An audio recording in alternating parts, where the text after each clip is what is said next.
Kadang dalam hidup kita bertemu dengan orang yang tak mudah dibaca.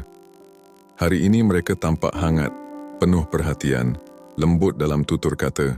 Besok mereka menjadi dingin, tajam, bahkan menyakitkan. Seolah ada dua kepribadian yang tinggal dalam satu tubuh. Dan di antara perubahan sikap itu, kita seringkali tersesat, bertanya-tanya siapa sebenarnya dia. Tapi seorang stoik tidak akan terjebak dalam teka-teki manusia lain. Ia belajar untuk melihat di balik topeng yang berubah-ubah. Ia tahu bahwa banyak orang hidup tanpa kesadaran penuh, terombang-ambing oleh emosi masa lalu dan topeng sosial yang mereka ciptakan sendiri. Maka menghadapi orang berkepribadian ganda bukan tentang membongkar siapa dia, melainkan tentang bagaimana kita tetap tenang di hadapan ketidakkonsistenan orang lain. Karena seperti kata Marcus Aurelius, jangan biarkan perilaku orang lain menghancurkan kedamaian hatimu. Dalam dunia yang penuh topeng, ketenangan adalah bentuk kejujuran tertinggi. Dan hari ini kita akan belajar bagaimana menghadapi mereka tanpa kehilangan kendali atas diri sendiri. Kita akan masuk perlahan, dengan hati yang tenang, pikiran yang jernih, dan kesadaran stoik yang mendalam. Mari kita mulai. Dalam kehidupan ini, tidak semua orang yang kita temui hidup dengan kesadaran yang utuh. Banyak yang berjalan dalam bayang-bayang luka masa lalu, dalam pergulatan batin yang belum selesai. Mereka hidup di antara dua sisi dirinya, yang ingin mencintai dan yang ingin melukai, yang ingin jujur dan yang ingin bersembunyi. Orang-orang seperti ini sering tampak memiliki dua kepribadian, dan bagi yang belum siap, menghadapi mereka bisa melelahkan, bahkan menyakitkan.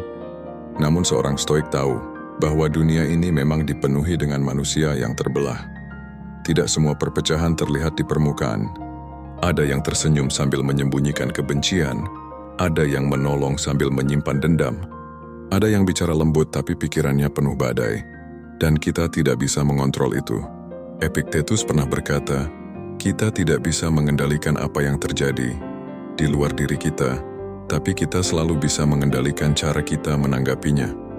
Inilah kunci utama menghadapi orang yang berubah-ubah. Jangan ikut berubah bersama mereka. Ketika seseorang datang dengan kehangatan, sambut dengan ketenangan. Ketika ia berubah menjadi dingin atau menyerang, hadapi dengan kebijaksanaan. Jangan bereaksi, amati saja. Karena seringkali perubahan mereka tidak ada hubungannya denganmu, tapi dengan pergulatan yang sedang mereka alami di dalam. Marcus Aurelius menulis, ketika seseorang berbuat salah padamu, ingatlah bahwa ia melakukannya karena ia percaya itu benar. Maka, kasihanilah dia, bukan bencilah. Kalimat ini bukan sekadar nasihat moral. Ini adalah panduan batin ketika kamu melihat seseorang hidup dalam dua kepribadian. Jangan buru-buru menilai atau membenci. Lihatlah bahwa dia sedang berjuang dengan dirinya sendiri.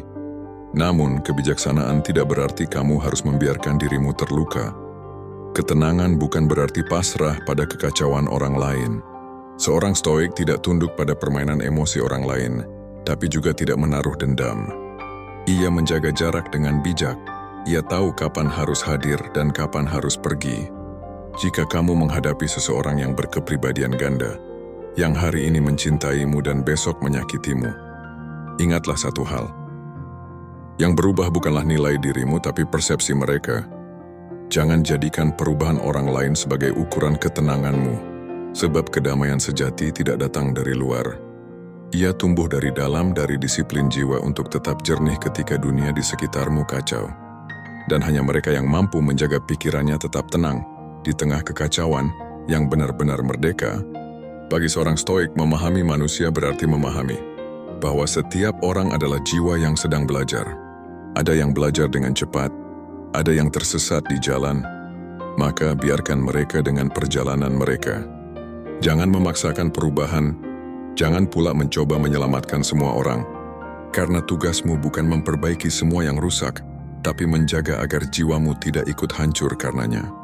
Dan jika suatu saat kamu merasa lelah menghadapi perubahan mereka, tarik napas, tutup matamu, dan katakan dalam hati, aku hanya bertanggung jawab atas pikiranku sendiri. Aku memilih tenang. Begitulah cara seorang stoik menghadapi orang berkepribadian ganda.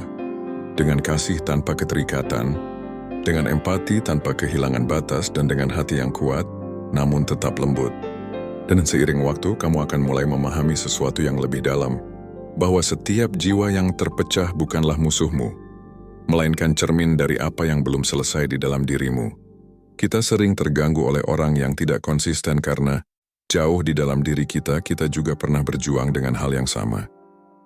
Menjadi seseorang yang belum utuh, yang kadang tegas tapi kadang juga rapuh.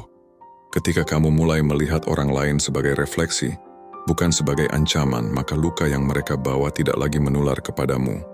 Kamu mulai bisa menatap mereka dengan mata yang penuh welas asih, tapi tetap menjaga jarak dengan elegan.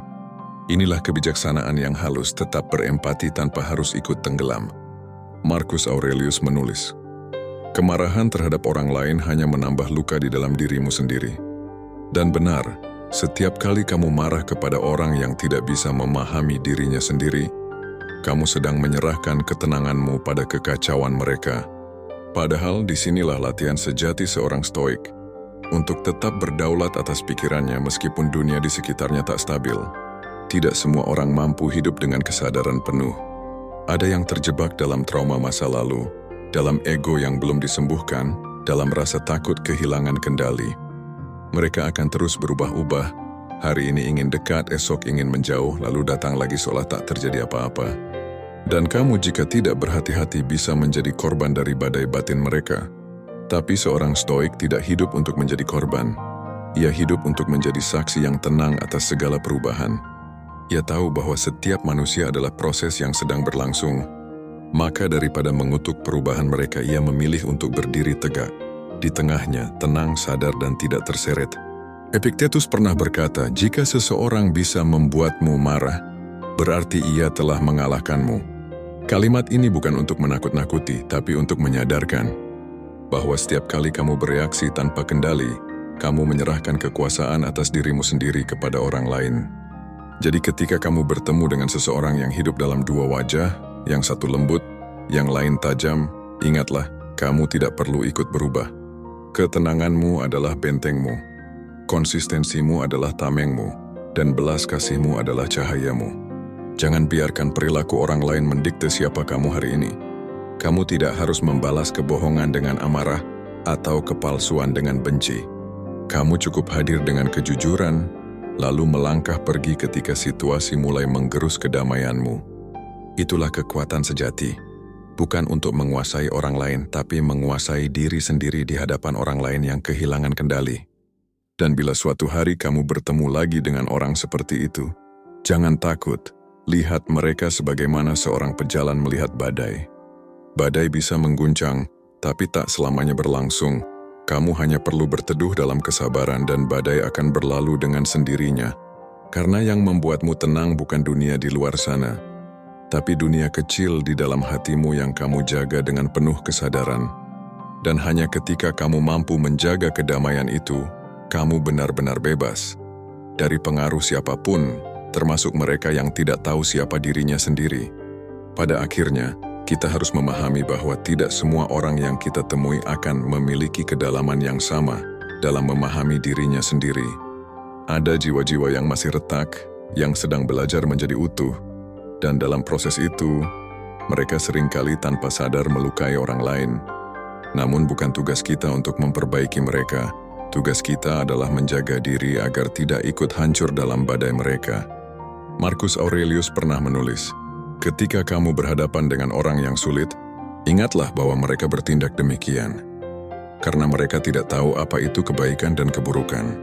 Kalimat ini bukanlah pembenaran bagi perilaku buruk orang lain, tapi sebuah pengingat agar kita tetap menggunakan belas kasih sebagai pelita di tengah kegelapan moral dunia. Ketika kamu mulai bisa melihat bahwa di balik setiap tindakan yang melukai, ada kebingungan dan penderitaan yang belum sembuh, maka amarahmu mulai berubah menjadi pengertian. Dan dari pengertian itu lahirlah kedamaian. Inilah yang disebut para stoik sebagai tranquilitas animi, ketenangan jiwa yang tidak bergantung pada dunia luar. Orang berkepribadian ganda mungkin membuat kita bingung. Hari ini mereka memuji, esok mereka merendahkan. Hari ini mereka dekat, esok menjauh tanpa alasan. Namun jika kamu hidup dengan kesadaran, kamu akan tahu, kamu tidak perlu ikut berubah hanya karena mereka berubah. Konsistensi adalah bentuk tertinggi dari kekuatan batin. Ia adalah pilar di tengah gemuruh dunia, adalah akar yang membuatmu tetap tegak ketika angin kencang mencoba merobohkanmu. Ketika kamu mampu menjaga ketenanganmu di hadapan orang yang tidak stabil, saat itu kamu sudah memenangkan pertempuran yang jauh lebih besar daripada sekadar membalas perilaku mereka. Epictetus berkata, bukan hal-hal yang mengganggu kita, tetapi pendapat kita tentang hal-hal itu. Dan benar, orang lain mungkin bertingkah semaunya, tapi yang benar-benar membuatmu terluka adalah cara pikiranmu menanggapi mereka. Jika kamu belajar untuk menafsirkan dengan tenang, menahan reaksi, dan memilih untuk tidak terseret, maka dunia kehilangan kekuatannya untuk mengguncangmu. Kadang kamu hanya perlu diam, bukan karena kamu kalah, tetapi karena kamu sudah cukup bijak untuk tidak ikut bermain dalam drama orang yang belum selesai dengan dirinya sendiri.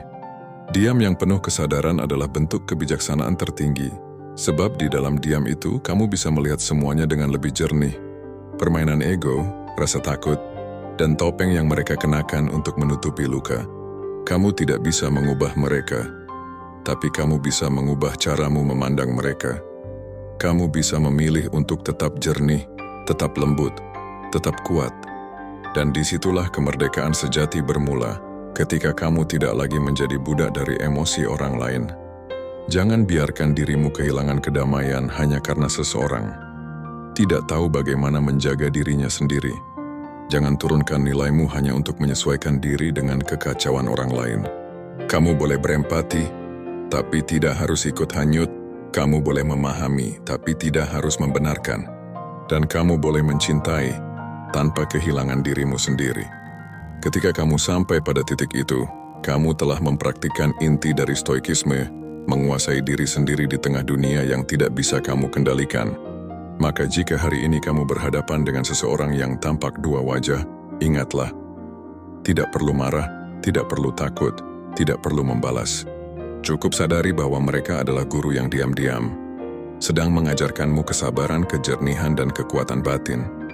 Dan saat kamu bisa tersenyum tanpa kepahitan, menatap tanpa dendam, melangkah tanpa beban, itulah tanda bahwa jiwamu telah menjadi bebas.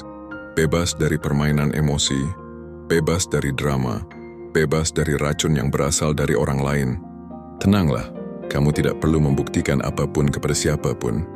Di sanalah kebijaksanaan sejati tumbuh, dalam sunyi, dalam kesadaran, dalam cinta yang tak bergantung pada balasan.